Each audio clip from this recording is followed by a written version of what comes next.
Hey, hey, hey, how's my favorite YouTube family? How you guys doing today? So, just having a little breakfast before I head out. My usual peanut butter sandwich. I don't like eating a big meal in the morning. But I did buy these little tater tot patties from Walmart. They're pretty good. I won't say, they're pretty good. I'm just going to chit chat before I get into my other topic.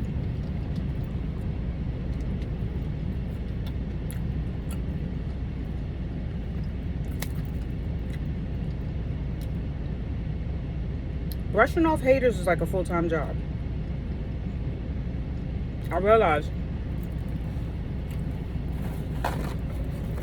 people just don't want to be happy. But I'm gonna get into that later. Yesterday, oh, it was a day from hell.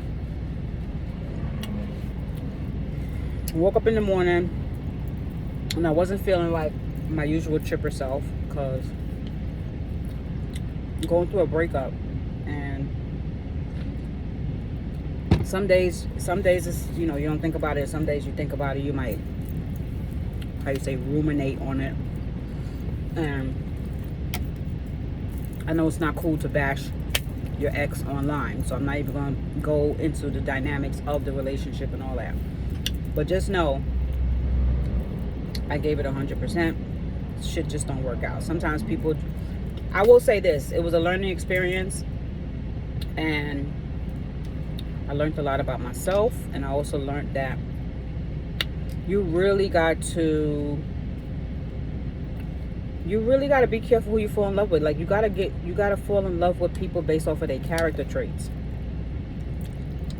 Not what they tell you, not how they act sometimes, but actually based off of their character. Their character is who you have to be with for the rest of your life.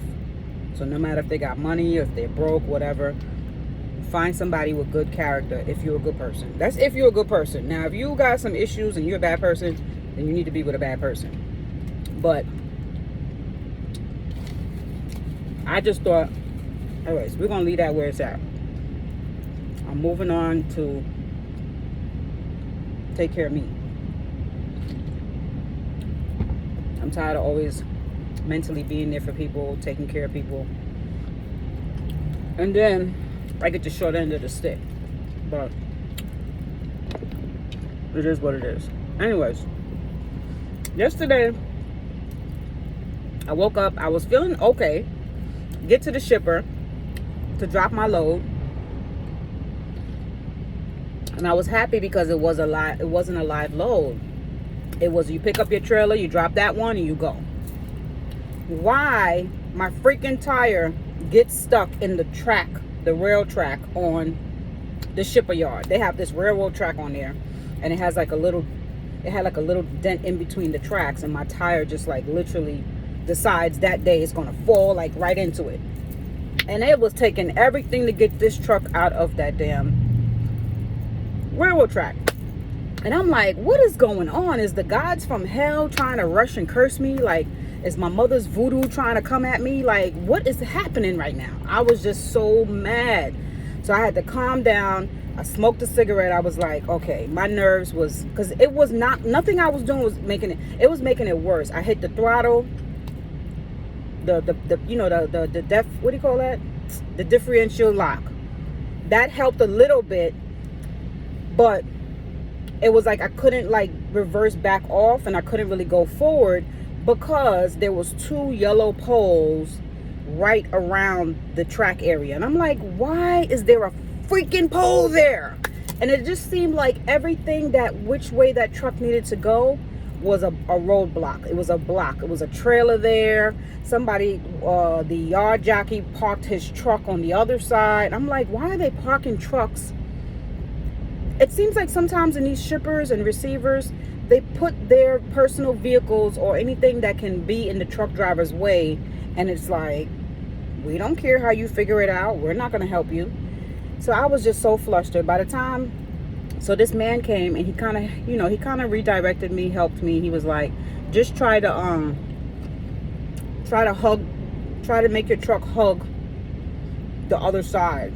So I had to push my mirrors in on my passenger side, and I hugged it as best as I could, and I was able to get around the pole because he was like spotting me. So he did help me.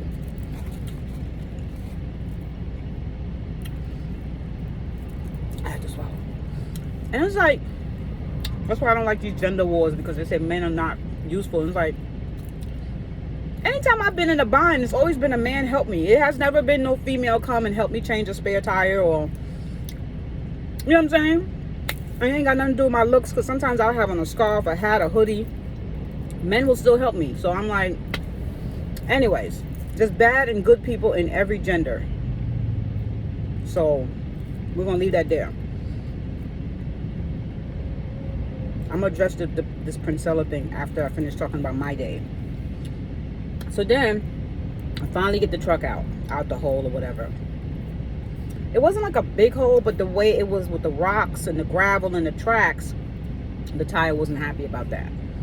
So I was just hoping to God I wasn't going to bust the tire, because once you bust the tire, you got to call a tow company, and then they got to come out and fix the tire. So I just prayed or whatever. I calmed down and I prayed. And I was like, whatever bad luck deity is on my day today, God, just get it out of here. And I thought my day was going better. I go to drop the trailer.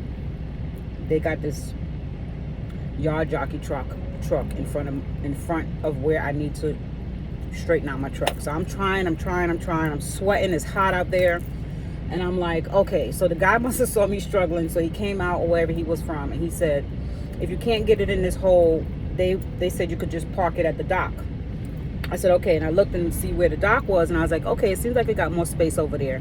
Because this place was one of those tight, really, really congested, chaotic places where it's a bunch of trucks coming in and out, but there's no space. So everybody's got like high intensity. So he's like, park it in the dock. So I go to park it in the dock. I'm so excited to just get up out of there. He's like, before you leave, put the yellow thing under there. It's like a thing that holds up the trailer. I said, no problem. I'm so excited. I was about to pull out from under my trailer without taking off my glad hands. I was about to yank them bitches, and they would have had to call a tow company to go find me. No, they probably would have routed me to a truck stop to get a new one replaced. But it would have been a nightmare. So right when something just told me, look, right when I was about to slide out, I don't know, I think I seen the cord hanging, like it would look like it was stretched. And I was like, and I stopped just in time. I was like, oh my gosh, why is my day going like this? So I was like, did somebody put some little curse on my day or whatever? Homeboy, my ex, my mother. So many people probably don't want to see me grow. Anyways, and then I'm still on my menses. I know that's TMI, but my stomach, my energy levels all been depleted this week. So I was like, damn it, man. So yesterday, I finally stopped driving around midnight, because I had to make a few stops at the truck stop, and I had to make something to eat. So I stopped a few times. But either way, I would have been driving into the night. Anyways, that's how my day went. So I didn't even post. And then I had to catch up on my homework. This week is not too bad. So I was able to put my assignments in just on time. But I noticed school is getting harder and harder for me to keep up, because these loads, they keep coming. And I got to do my job. So I feel like it's time for me to leave trucking. It's time for me to leave trucking.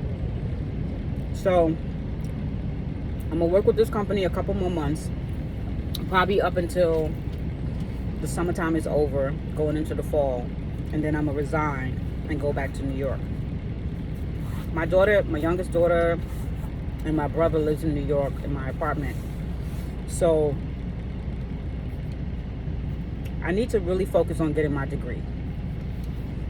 if I leave by the summertime, by the fall, I'll only have about 7 months left to my program to get my master's.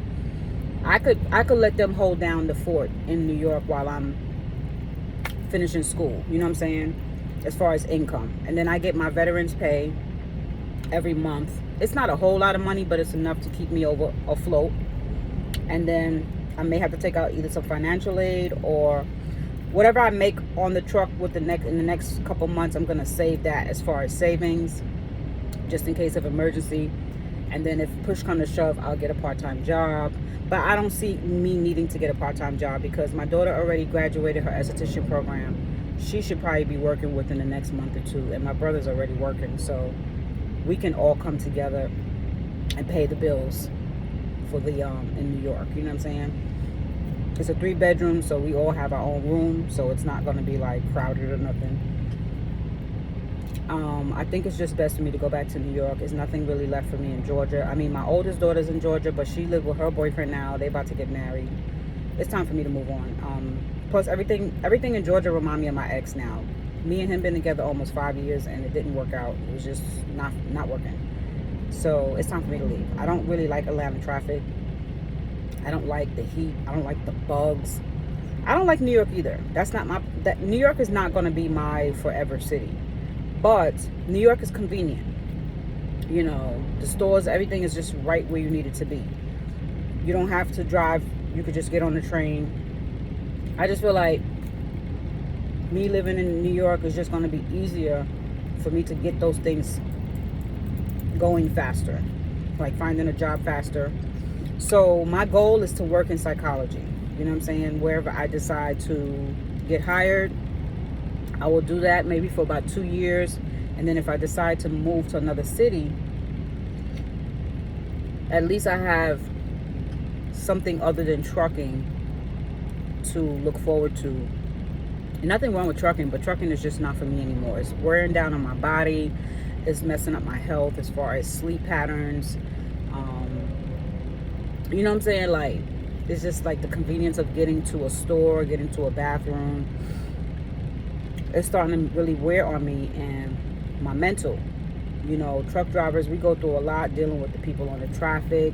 People don't respect us at the shippers, and you know, it's like, for example, you see me struggling with the truck yesterday at the shipper, and ain't nobody think to come and move this goddamn yard jockey truck.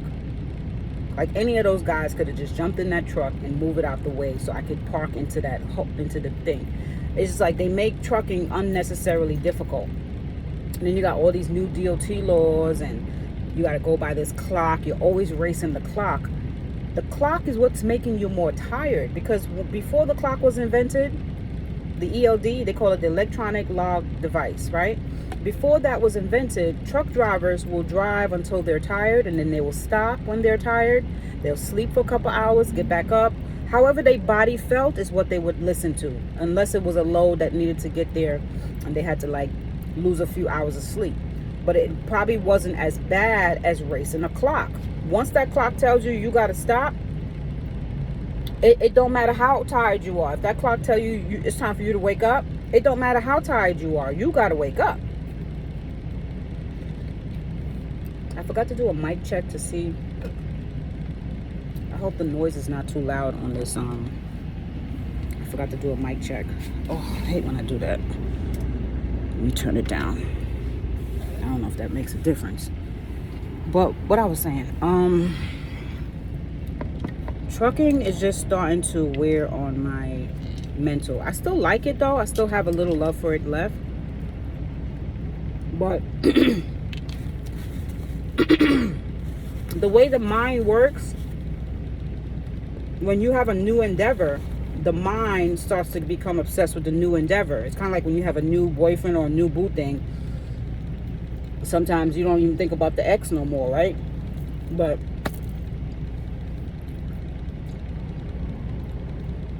with me knowing that the possibilities are so great once I get my degree in psychology, as far as the job market,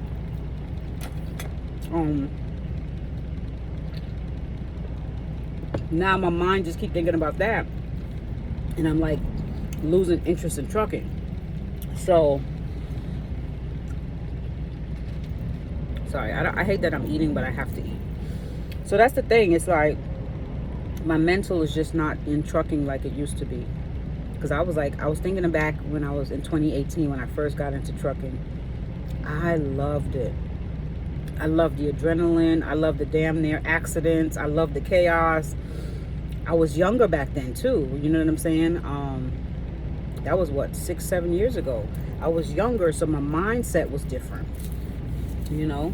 Now I understand why they say, like, as you get older, you want to settle down. When I say settle down, you want to have a calm life. Like, you want to have a peaceful life. I still like to get the adrenaline going, you know. I do plan, when I go back to New York, I am going to take self-defense classes with my daughter, because New York be on some shit. I know you're not allowed to carry, but I'm going to have my little piece wherever the freak I go. But I don't plan to stay in New York too long.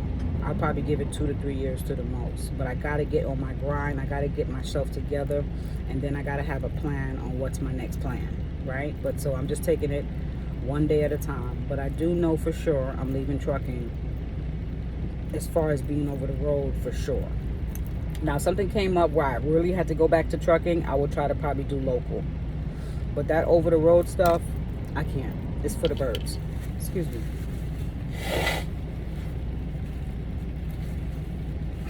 Sorry about that. I still have allergies a little bit. I wake up with a stuffy nose every day. I do have a humidifier, but by the time I hit that bed, I'll be too tired to do anything. I don't even be wanting to put the water in the humidifier. It's a portable one. It's small like this. So I could literally plug it in right there on the floor and have fresh water coming into my nose while I'm asleep. But I'd be so tired that by the time I hit the sack, the only thing I have energy for is to brush my teeth. So it is what it is. Now, I wanted to address this whole Princellas the Queen Maker crap. I normally do not make commentary on the gossip or the latest trending, how you say, like, you know, when people be trending about the hottest topics, that's what they call it. I usually don't care about that stuff. I'll watch it, but I really don't make commentary on it because it's not my cup of tea. That's not really what my content is about. The reason why I decided to talk about this Princellas thing, it wasn't for clout or anything like that, because I can care less about clout. The reason why I don't like clout chasing is because once you start clout chasing, that's what you're known for. And then you have to keep up that image. So if you go viral for something that you didn't mean to be, like, let's say you started talking about a famous person, and then you go viral because you talked about that famous person. Now all your content needs to be viral based. And I don't want that kind of pressure.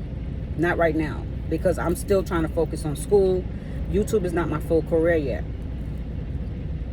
YouTube will become my full career once I graduate college. Because the work will be in psychology and it will be a part of my life. And that's what I will be doing on YouTube as well. Make sense? So I rather a slow, steady growth than a big boom and then I lose it. I don't like that because it's too much of my emotions. And as y'all know, I'm a Scorpio, so I run my life based off of my emotions. Now I know people say, what? I use logic too. But I let my logic work with my emotions. You understand what I mean? So if there's something that I have to do, but I don't have good feelings about it, I have to cognitively train myself first before jumping into the situation. Because I understand, one, my anxiety. Anxiety comes from your ego fighting the battle with the id. The id is the impulse that you have, your natural primitive nature. You know, you have a primitive nature to eat, sleep, have sex, indulge in whatever things that may not be good for you. That your id will promote that kind of behavior. Your ego will do the checks and balances. It'll say, no, that's not a good idea. If you have a good ego, meaning like if your ego is strong, it's going to give you the blueprint on how to fight the impulses. And then your super ego, it's also going to do some checks and balances, but sometimes the super ego goes too far with doing the checks and balances. It wants to make everything a big deal. Like, oh, you shouldn't have did that. Oh, you know, it tried to do like a perfectionist. So you don't want to let your super ego take control, and you don't want to let your id take control. So the middle person is the ego. So anxiety comes from when you have that that imbalance between fighting impulses and fighting your ego. So it's like, let's say you want to go party, but you know you got to get up for work. You may get anxiety based off of those two feelings. They're not coexisting together. So as y'all know, I have general anxiety because of the abuse that I had growing up as a child, living in chaos. So I was always at an imbalance in what was supposed to be right, and then just actually going off of my survival instincts, having to worry about always getting beat, starved to death, things like that. You know, I told y'all a story about how my mom stole a handicapped man for his disability check, right? And even with all that, I was still starving. She was still starving us. So I had to literally steal $20 out of her pocketbook just to survive. And then I ended up getting a beating and starved for 3 days in a closet. So all these things triggered anxiety, and it stayed with me. It stayed with me all the way into my adulthood, and I never understood it until I went to the doctor. So my thing is, I try to respect my emotions. I don't try to just throw them away and say, oh, don't pay it no mind, because your emotions will start to grow and grow and grow. The more you ignore your emotions and feelings, the more they grow. But what happens is they'll grow in your unconscious mind. And it'll stay right there until the day it's ready to reap its ugly head. And when it does, it's going to be a disaster. That's why you could see somebody having a good life for a long time and you think everything is normal, and then one day you hear some horror story about how they did some ungodly things to somebody else or to themselves. It's because they never checked their feelings.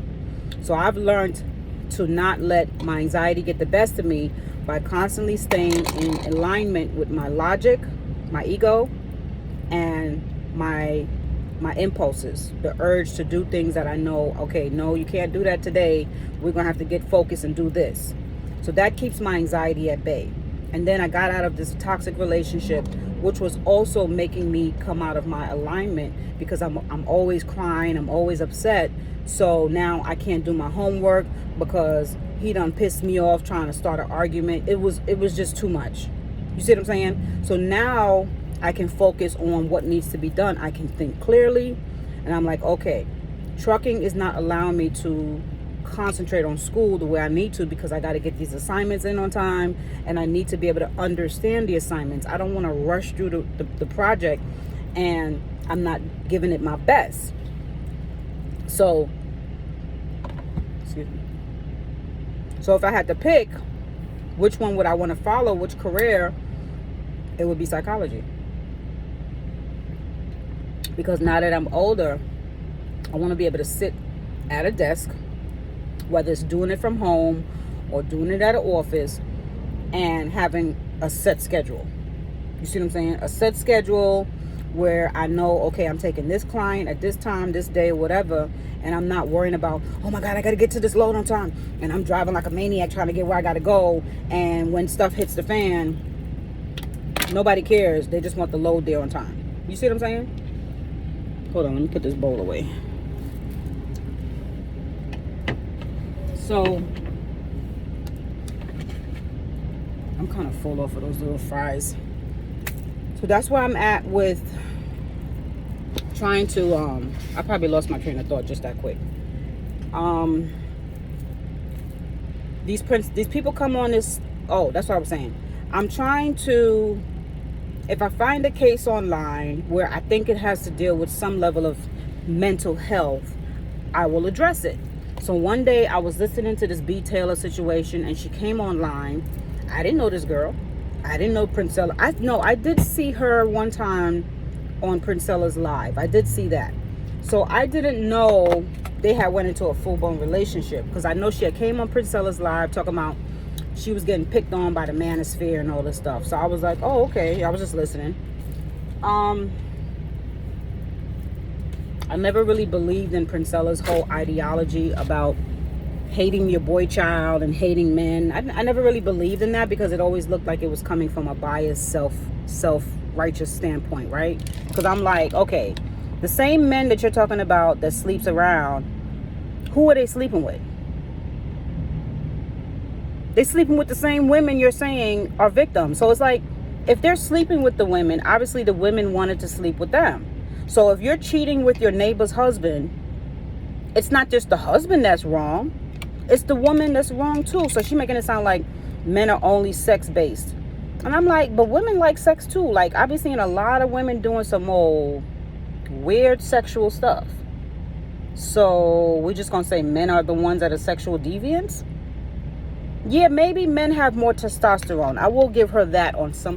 What I'm saying is, I don't like that she mixes a lot of truth with biased lies. And it comes off like you have an agenda.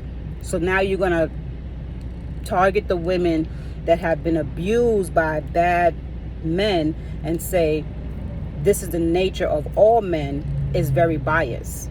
Because if you want to say that, then the man could turn around and say, well, this is the nature of all women, that y'all like to play weak and y'all like to be taken care of. But not all women like to play weak, and not all women want somebody sitting around taking care of them. Because in the taking care of me, that's taking away my power too. My power to have, options. If someone say, well, you can't do this. You can't leave the house because you're a woman, so you're too weak. So we need you to stay home and just turn into a corpse. You're only available to me. You're only nice to me and everybody else. And you go outside. You don't speak to the drivers. You don't speak to the cashiers. You don't speak to nobody, okay? Because I'm the man and you are a woman. So you shut your mouth. You have my dinner ready. You have my vagina ready. Or I will replace you. I will divorce you, and I'll find another hotter chick than you, okay? Now, when you set that example, then what you're saying is, okay, we're going to put everybody in a box, and now they're going to put you in a box. So you're not helping the situation by bringing such a blanket black and white statement.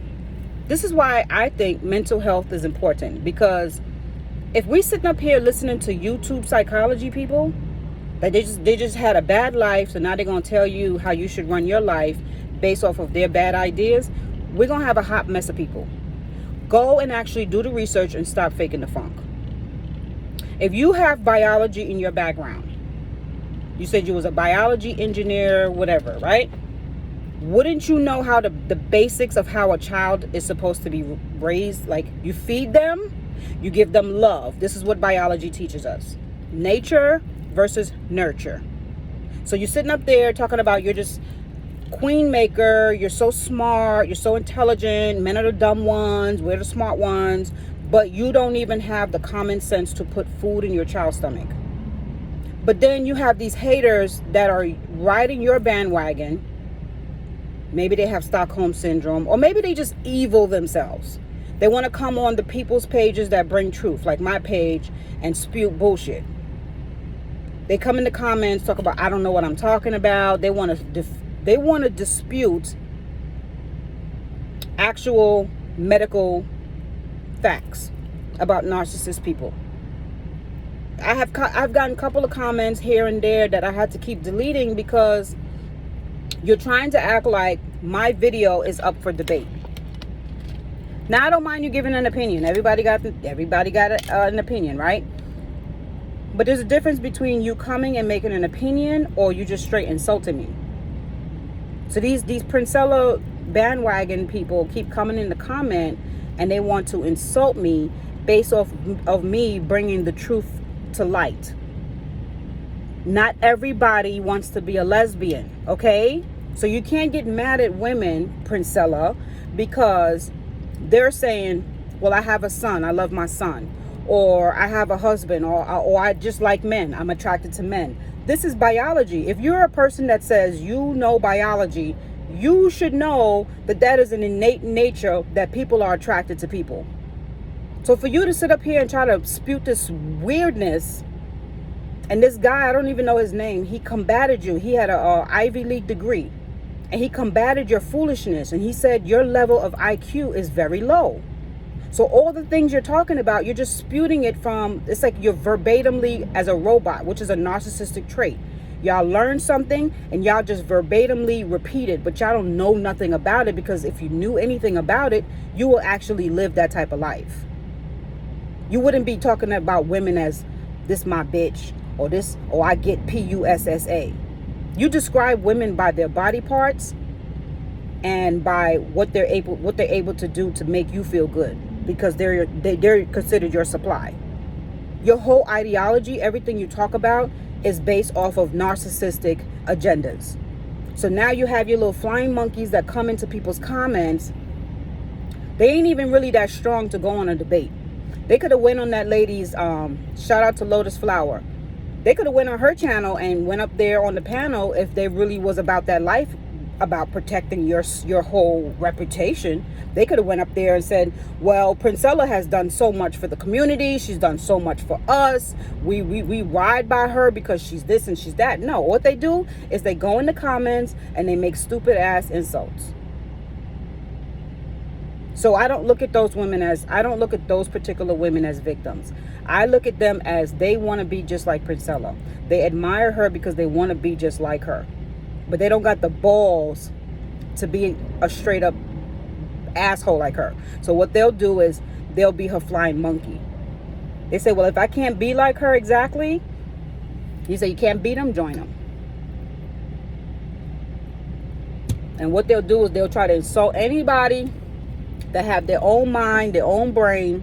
I'm so glad. I know my father was a psychopath, but one thing I will always be grateful to him about is he always told me, never be a follower, be your own person. Okay? I remember I went on a date with this kid. This is when I was in my early 20s. He was about 20 probably. I don't remember the ages. Before I had my last two kids. This guy, I won't call him a boy because at 20 you know better. He was like always asking me for a date. If he wanted to go out with me, he wanted to go out with me. I said, okay. Finally, I went out with him. Hold on. And I didn't really like the date. He was very arrogant, very conceited. And I just wasn't really that interested in him. So I didn't really call him back. And then he sends me a nasty message about how, I should have called him. So I called him and I was like, hey, I don't think the date was really what I thought it should have been, or something like that. I try to be honest and tell him what I really thought. And then he was like, well, you ain't all that either, whatever. And I'm like, why does it have to turn into you ain't all of that? So he says, with your 12-year-old booty. He said, with your 12-year-old booty. Meaning my butt, my 12-year-old butt. I said, what do you mean? He said, you got the body of a 12-year-old anyway. So sir, this is when I was younger, I was real slim. So you saying, if I have the body of a 12-year-old, what does that make you? If anything, that statement you just made makes you look bad. So that tells me, if you thought my body looked young, like a 12-year-old body, you was trying to holler at a 12-year-old. Okay, let's just call it what it is. You was attracted to this 12-year-old body. So I said, well, you was attracted to it. So what does that tell you? What does that make you? And he was like, yeah, but I didn't realize how slim you were until I actually hugged you. Because he had gave me a hug, I think when we met up or when we were leaving. We never slept together. We never kissed. We just had a little, a little date. I think we had went to the movies or something. And then he asked to hold my hands and stuff. I just wasn't attracted to him. I don't remember what it was. I think he was just like not. It's something about corny guys. You just know that they're corny. Now, what's the difference between a nice guy and a corny guy? A corny guy is someone that's not self-assured, right? So he's going to do things that he thinks he should be doing. Instead of just being himself, he's going to emulate something. Like he may emulate a rapper.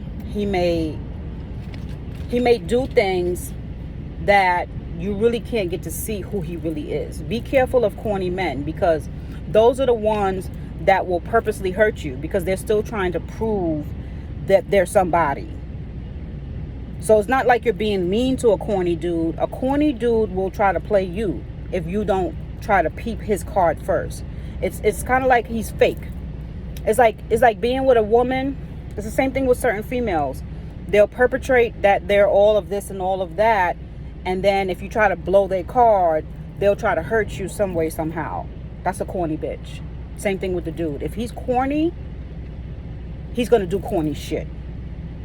I like nice, genuine people. Just be nice, just be straight up. I don't care how whack it sounds. Now, if you make a statement that sounds corny, that's not the same as having a corny personality or being a corny person. This dude was corny. He was trying too hard to be something he wasn't. He was talking about his job or whatever, just kept talking about himself. And I'm like, oh my gosh. I just wasn't really feeling the conversation. But I was still faking the funk like, okay. Because I'm not the type of person that's just going to be rude to you. But after the date, when you don't hear from me, you understand, okay, this is why. And I used to always find these other type of guys that they're super religious. They're all in their super ego. Because back then, that was the era where everybody was jumping on some type of cult bandwagon.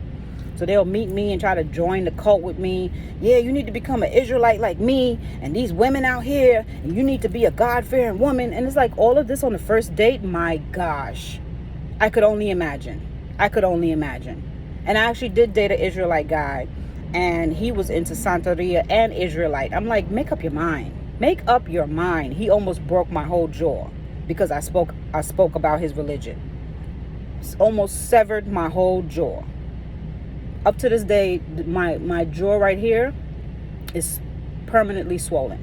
It never healed right. Like you could feel the lumps in there, right? Because he punched me so hard it almost shifted my whole chin. This was like back in 2010.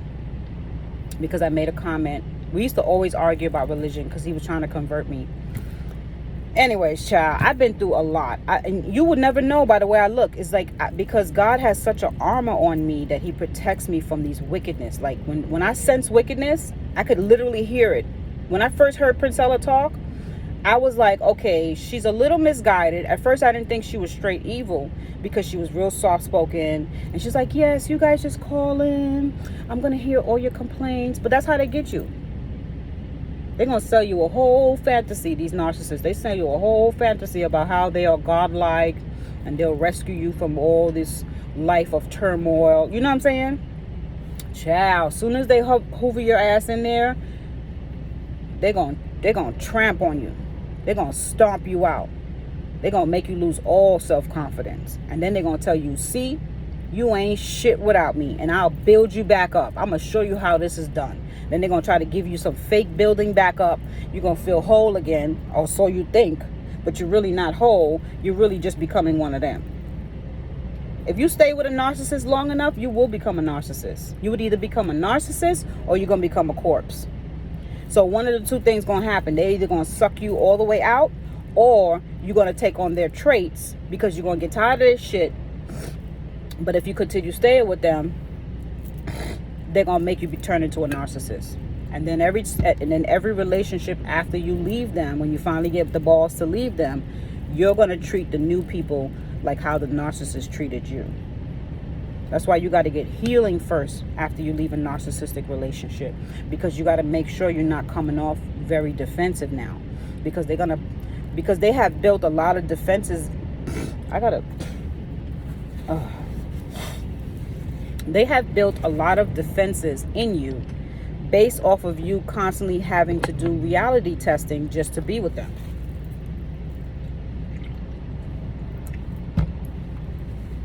How you did reality testing with them is constantly trying to argue with them and prove your point. If you was with a narcissist long enough where you stayed and you tried to be their everything, you probably had a lot of arguments with them. You probably had a lot of mental debates. And after a while, you started questioning your reality because they're good at the gaslighting.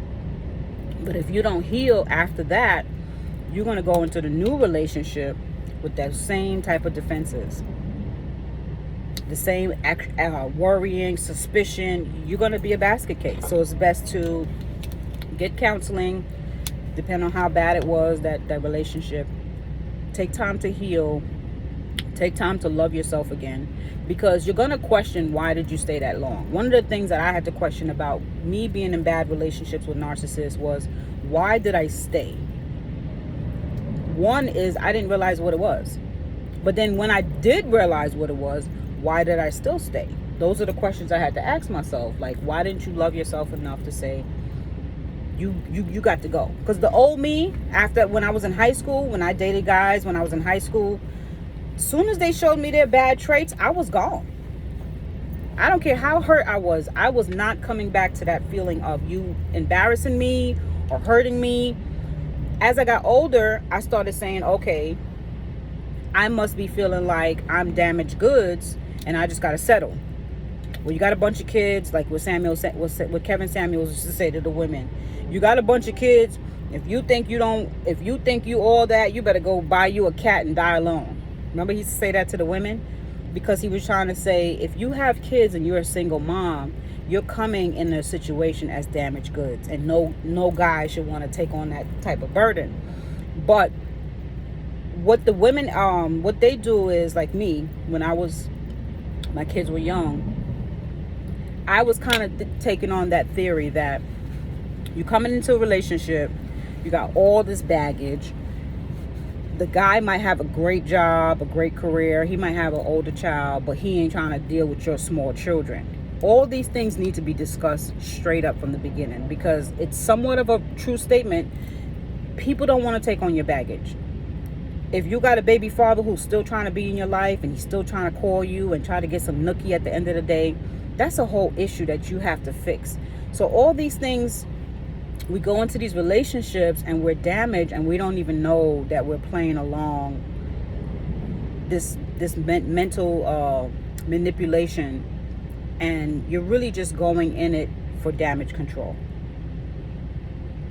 So if you're going into these relationships for damage control, you're already setting yourself up for failure. Damage control is when you know you fucked up, you know your life is a piece of crap, your life went into the trash bucket, right? And you're like, well, now I got to go back and reverse time and fix all the mistakes I made. This is normal. We all make mistakes growing up as teenagers. We didn't have the best parents to sit us down and say, listen, you better finish college before you open them legs, right? So you go and you have these babies, you're struggling, and now you looking for some man to be Captain Saberhole. And he like, well, if I'm going to do that for you, you better bow down to me.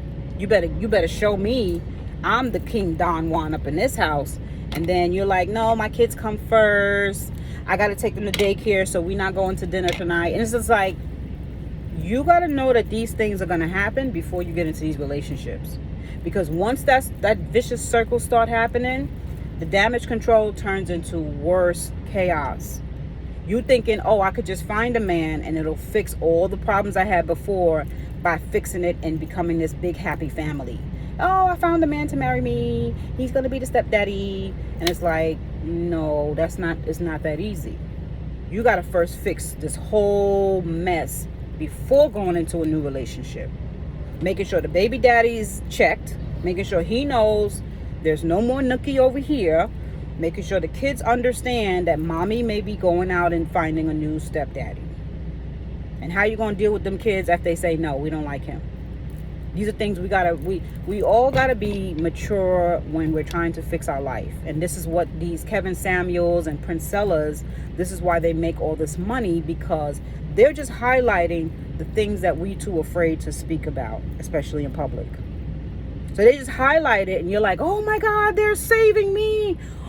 Oh, that Jesus Christ. All they did was told you what was already being seen. They just told you you're a single mom, you got problems. We all know that. But it's like, okay, now what? So the salvation of what Kevin said is die alone, bitch, because you'll never have a man. And then the savior for Princella was cut all men off and become a muncher. Just munch on pussy all day. That's the solution, bitch? Like, what are we talking about? Like, can we... This is why I say these YouTube fanatics is just really outrageous. I forgot that dude name. Young Pharaoh, I think his name is.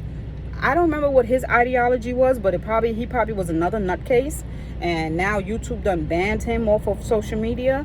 So it's like, these people just have a short time. They go viral because what they're saying is crazy.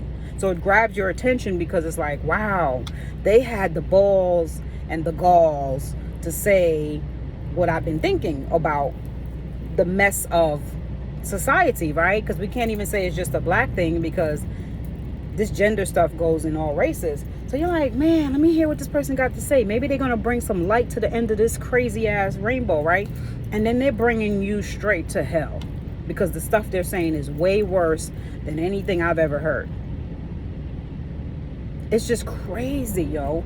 So that's all I'm gonna say, because the time is about to run low, and then usually when it goes over 50 minutes, it takes forever to upload.